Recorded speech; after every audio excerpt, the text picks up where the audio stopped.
मुझे नहीं पता कि अभी भी उन्हें पता है कि मैं जीवित हूँ या मर चुकी हूँ। असल में तो मैं उनके नाम की उसी दिन मर गई थी जिस दिन मैंने घर छोड़ा था।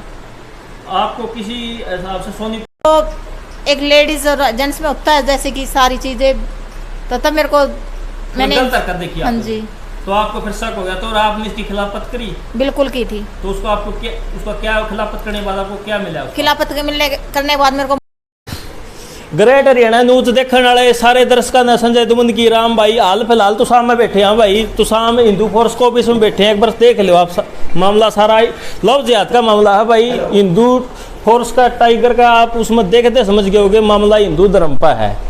बात नहीं है भाई साहब? बिल्कुल भाई। राम राम भाई। पहला राम राम भाई। आपका नाम भाई? मेरा नाम जितेंद्र पंगाड़ है, हिंदू टाइगर फोर्स का हरियाणा प्रभारी हूँ। राम राम बेबे। राम राम। नाम बताओ? नीलम। तो भाई बैठे है, बेबे बैठी है। मामला के ही नहीं तो पूछांगे सारा मामला है लव जिहादकार हिंदू टाइगर फोर्स है, मैं इसका नाम भूल जाऊँ बार बार। इसके अंदर बैठे हैं बेबे पारी, जो एक परेशानी और इस परेशानी दूर खतरा है जो हिंदू धर्म, जो अपना हिंदू धर्म है, जो इस दुनिया में जो काफ़ी लोग परेशान कर रहे हैं, जो मुस्लिम कैटेगरी के लोग जो परेशान कर रहे हैं, ऐसा कुछ मामला यो है भाई। और यो मामला सुन खतरा पे स्पेशल तो साम आए हैं। अरे बेबे नीलम गलो मामला हो रहा है। अरे इसने पूछांगे सारी बात मामला के हर शुरुआत को करो यार कड़ता के बिगन की जड़ है सारी से तो बात करांगे। नमस्ते बेबे दोबारा एक बार और स्टार्टिंग था। तो न बताओ आप कहाँ की हो? मैं सोनीपत की। सोनीपत की हो। तो मामला के था के शुरुआत हुई? शुरुआत हमारे घर से हुई थी। मैं मेरे मम्मी पापा के पास रहती थी। जब वहाँ पे एक लड़का आता था, सेल परचेज का काम करता था जो गाड़ियों का, और वो अपने आप को खुद को हिंदू ही बताता था। उस टाइम उसने अपना क्या नाम बताया? विजय। विजय। तो वो सेल परचेज का गाड़ियों का काम करता था वहाँ जो आपके घर के आसपास? हाँ जी। उसके आपके घर के आसपास? हाँ, आना जाना था उसका वहाँ तो पे। वो काम करता था तो आपके घर क्या लेने आता था? हमारे घर नहीं आता था, वहाँ पे काम करता था। जैसे कि यहाँ पे मार्केट वगैरह है। आप प्रॉपर सोनीपत में रहते थे, कोई गांव था? हमारा गांव था। गांव के अंदर सेल परचेज का काम था? गांव से मैं शहर आती थी। शहर आती थी? तो वहाँ पे हमारी मुलाकात हुई थी सोनीपत में ही, और सोनीपत की रहने वाली। उस टाइम आप पढ़ते थे कि वैसे आते थे? वैसे ही। वैसे ही। तो फिर आपकी मुलाकात हो जाती है। हाँ जी। तो आगे ये मामला किस तरह बढ़ता है मैं ये बताओ? बस हम ये हमें मिलते जैसे कि एक दो बार ऐसी मुलाकात हुई, नॉर्मली बातचीत होते होते बस ये बोला भी एक दिन अभी मैं तेरे से शादी करना चाहता हूँ। मैं बोली भी मैं तो नहीं कर सकती। तो बोला कि ना भाई कर लेते हैं शादी, भी कोई दिक्कत नहीं है, मैं भी जाटो गई हूँ, तू भी जाटो गई है। फिर मैंने बोला मम्मी पापा से बात कर लो आप मेरे। बोले आपके मम्मी पापा नहीं करेंगे। मैं बोली क्यों? वो बोला कि नहीं करेंगे, बस ऐसे ही। अच्छा, फिर उस दिन तो बात आई गई होगी। फिर 2-3 दिन बाद फिर इन्होंने मेरे पर प्रेशर डाला भी चलो शादी कर लेते हैं। एक मिनट हटो। ऐसा क्या है 2 या 3 बार आपका कहना है, मतलब आप 2 या 3 बार फेंटे हो, तो 2 या 3 बार में आपकी बात शादी तक पहुंच जाती, तो ऐसा क्या कुछ आपको दिखा? हम 2 या 3 बार मिले नहीं हैं, बल्कि 2 या 3 बार इसने प्रेशर डाला मेरे पर शादी का। 2-3 बार आप पे प्रेशर डाला? हाँ। तो टोटल मुलाकात आपकी यानी 8-7 बार? हाँ, 1-1.5 महीने हमारी मुलाकात रही है। ये 1.5 महीना आपकी मुलाकात होती है? हाँ जी। तो ये आप पे प्रेशर डालता है कि आप मेरे साथ शादी करो? हाँ जी। तो फिर वो तो आप उस प्रेशर को कैसे अटेंड करती हो, क्या कुछ होता है मामले में? मैंने बस इतना ही बोला था कि मेरे मम्मी पापा से पूछो। इसने मना कर दिया भी मम्मी पापा आपके मानेंगे नहीं। उस टाइम इसने अपना एड्रेस बताया था? बस इतना ही बताया था भी मैं भिवानी का रहने वाला हूँ। इसने अपनी जात पात कुछ नहीं बताई? नहीं, कुछ नहीं बताया, सिर्फ ये बताया था भी मैं भी जाटो का ही हूँ और मेरा नाम विजय है, पापा का नाम इनका आप भी जाट जाति से हो? हाँ जी। तो फिर आपने अपने परिवार के पास इसका कोई जिक्र नहीं किया? कोई जिक्र नहीं करा। तो आपने शादी करने की ठान ली? हाँ जी। तो शादी ठान ली तो आप वहाँ से कैसे आपकी शादी होती है और कैसे आप घर से निकलते हो ये बताओ? इसने मेरे को यही कहा भी चलो हम शादी कर लेते हैं। तो मैंने कहा 2-3 बार तो मैंने मना किया। फिर मैंने सोचा भी चलो कर लेते हैं, जब ये इतना कह रहा है तो भी चलो कर लेते हैं। फिर उसने ये खुद अपने मुँह से कहा था भी शादी करने के बाद हम तुम्हारे घर आएंगे।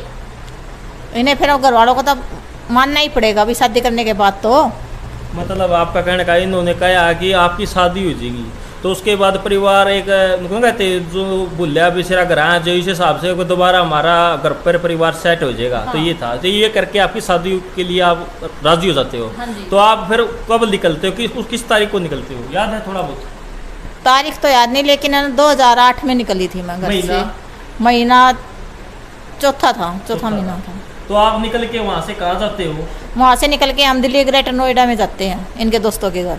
ग्रेटर नोएडा प्रॉपर कहीं रूम या होटल कहीं जाते हो? रूम थे ले रखा था इन्होंने। तो आप जिस रात भागते हो उससे अगले दिन शादी हो जाती है कि उससे कुछ दिन बाद होती है? कुछ दिन बाद, 2-3 दिन बाद ये कहता है कि कागज तैयार हैं, चल शादी के कोर्ट में साइन करके आने हैं तेरे को। कोर्ट के अंदर आपकी शादी होती है? हाँ जी। तो कोर्ट का आपको सर्टिफिकेट मिल जाता है? बिल्कुल। तो वो आपकी शादी होने के बाद वो जो आपके शादी की जो न्यूज है, जो खबर है, उसकी जो आपके परिवार को पहुंच जाती है कि आपकी शादी हो जाती है? नहीं पहुंची। आज तक भी नहीं पहुंची? नहीं पहुंची। तो आपने क्यों नहीं थोड़ा बहुत बताना चाहा कि मैं अभी मेरी शादी हो जाती है कि मैं ऐसे ही हूँ? ऐसे कोई नहीं हुआ? ऐसा कुछ भी नहीं हुआ। मैंने इससे पूछा भी, भाई अब तो हमारे घर चलो, तो इन्होंने मना कर दिया, अभी नहीं जाना। तो मैंने इससे कहा था, तो ये बोला कि अभी तुम्हारे घर वाले नाराज हैं, अभी नहीं, बाद में चलेंगे, एक बच्चा होने के बाद। आपके परिवार ने कहीं आपको ढूंढने की कोशिश नहीं करी? करी थी, काफी की आपको थी। पता लग गया था कि परिवार ढूंढ रहा है? बिल्कुल। तो आप छिप गए थे? हाँ जी। तो फिर एक बात बताओ, ये आपके परिवार को पता है कि आप जीवित हो मृत हो? मुझे नहीं पता कि अभी भी उन्हें पता है कि मैं जीवित हूँ या मर चुकी हूँ। असल में तो मैं उनके नाम की उसी दिन मर गई थी जिस दिन मैंने घर छोड़ा था।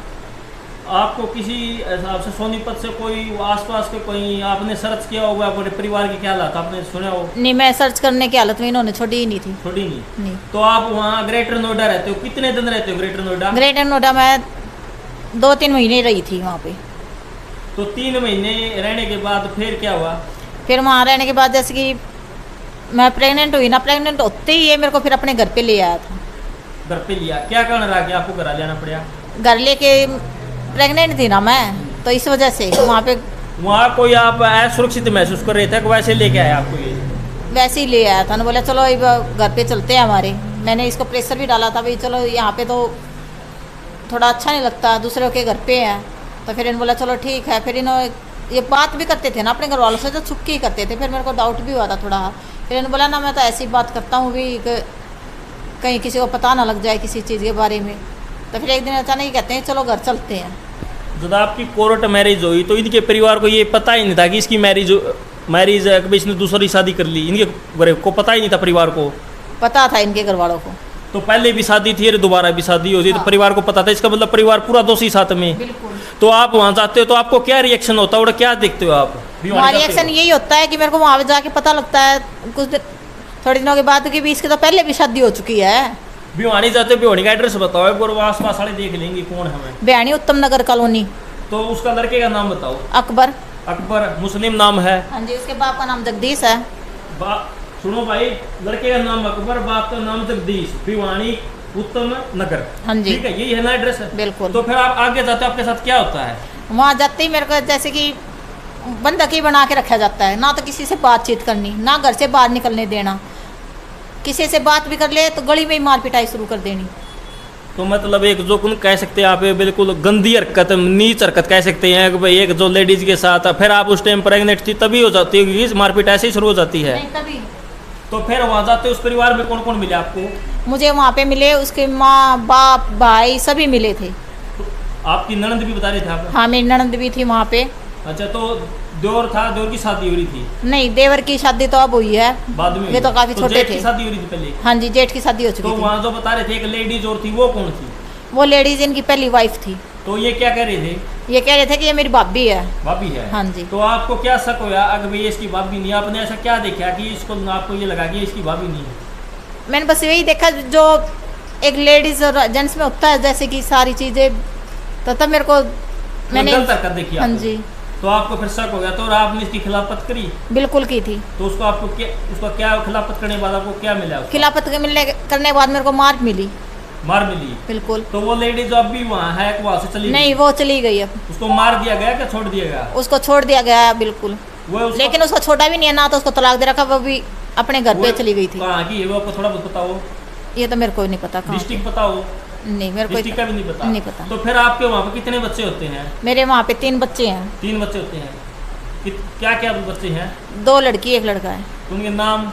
नाम खुशबू, साहिल, आसी। वो तो हिंदू धर्म से हैं, तो वो मान ले बता रहे मुस्लिम है, तो उन्होंने आपके ऊपर प्रेशर नहीं बनाया कि भाई मुस्लिम के नाम धरो, लव जिहाद का मामला ये, तो लव जिहाद है, तो वो उन्होंने आपके ऊपर प्रेशर नहीं बनाया गया कि भाई? प्रेशर तो उन्होंने बनाया था। तो फिर वो प्रेशर उस टाइम नहीं खपा उनका? खपया मेरे ये सारे निशान देख लो, हाथों पे पैरों पे हर जगह निशान मिलेंगे। तो पूरी मारपीट हुई। बिल्कुल। तो फिर उसके बाद तो आप ऐसा क्या हुआ कि आप इतने 12-13 साल आपने जुल्म उठाए, आपने इसकी आवाज़ नहीं उठाई, और क्या रहा कि आपको वहाँ से आना पड़ा, और किस तरह आप आए? मुझे ना कोई साथ देने वाला नहीं मिला वहाँ पे।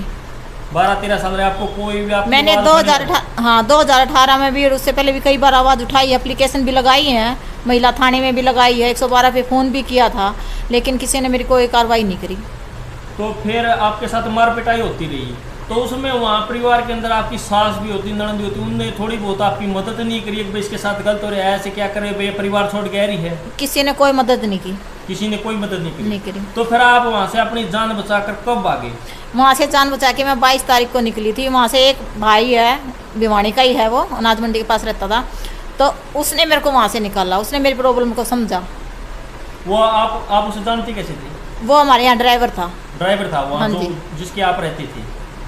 जहाँ मैं रहती थी ना, वो हमारे घर पे ड्राइवर था। वही जो इनके अकबर और के ड्राइवर हाँ, था। हाँ जी। तो उससे भी वो खिलाफ हो गए, तो उसके साथ क्या कुछ हुआ? उसके साथ ये हुआ कि उसने मेरे को वहाँ से निकाला। वो मेरे को अपनी धर्म की बहन मान रखी थी, तो उसने मेरे को वहाँ से निकालने के बाद तो वो अपने घर पे चले गया। घर पे जाने के बाद इनको पता लगा भी इसको तो इसने दीपक ने निकाला है यहाँ से, तो उसके ऊपर प्रेशर डाल दिया, भी गलत आरोप लगा दिए।